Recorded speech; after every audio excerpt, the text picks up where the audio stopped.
Hey everybody, Pastor Matt here. This is Tuesday, June the 30th, 2020. Very thankful that you're able to be here with us. And I want to just tell you a little bit about this past weekend and then let you know about some things that are coming up. This past weekend was wonderful. We had some really solid attendances for all of the three services that we had, and we were very thankful at the 1031 that Lee and Shauna O'Brien and their family were able to come. Again, as a reminder, Lee served as our youth leader from 1996 to 2004. Shauna shared her very significant talents as she sang special music for us that really helped set the table for the sermon on Psalm 14. And I'm very thankful about Psalm 14 is that it allows us to make sure that we're not living a life as if God is not part of it.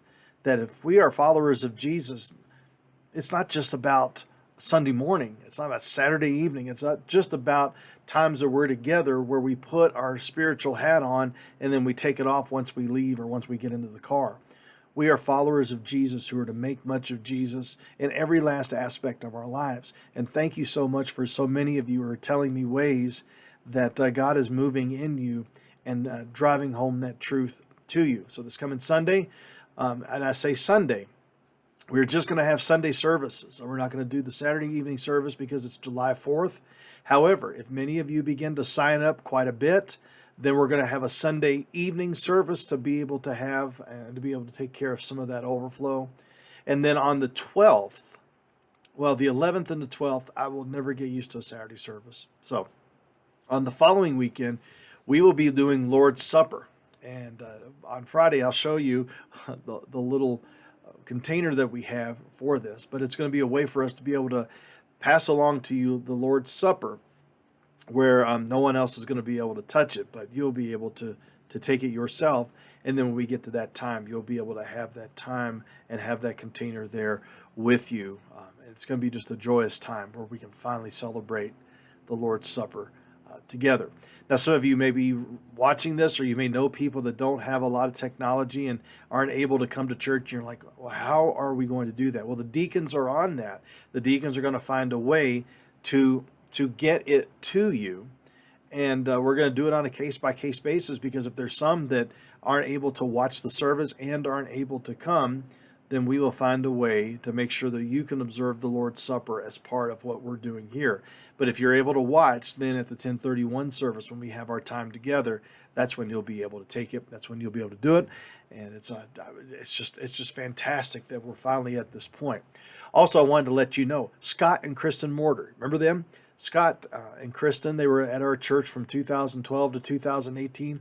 In fact, Scott went from being a member to being a youth intern to being a part-time youth leader to be an associate pastor when he left by the time he left in 2018.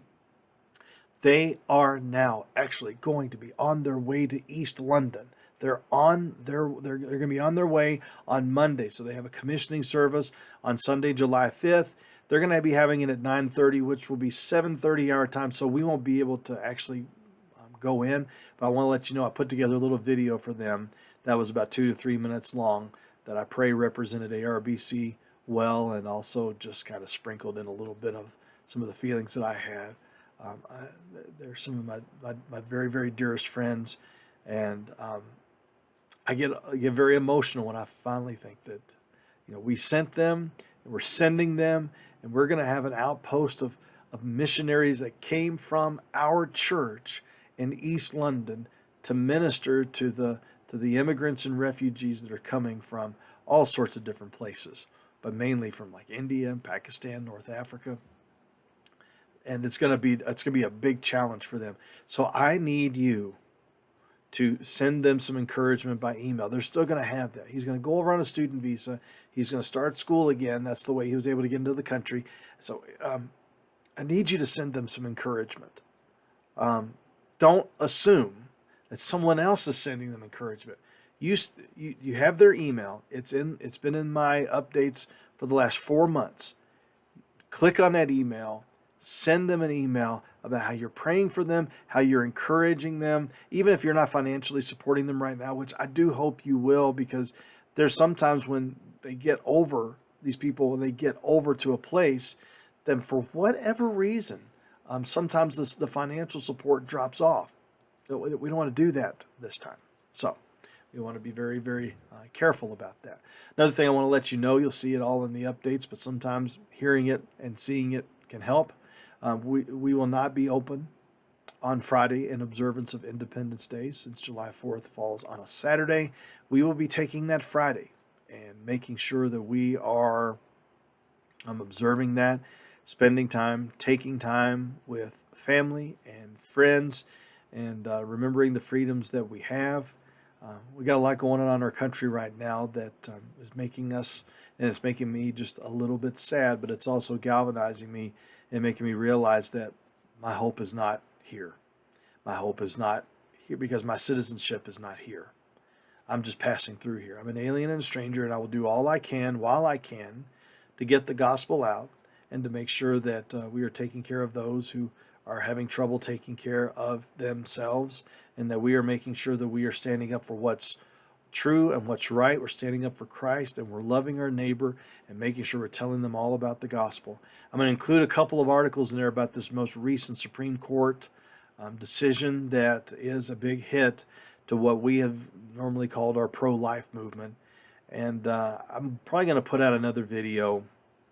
Hopefully you'll watch it, to where I believe that it might be a way for us to try to course correct on some of these things. We can't rely on the political structures anymore.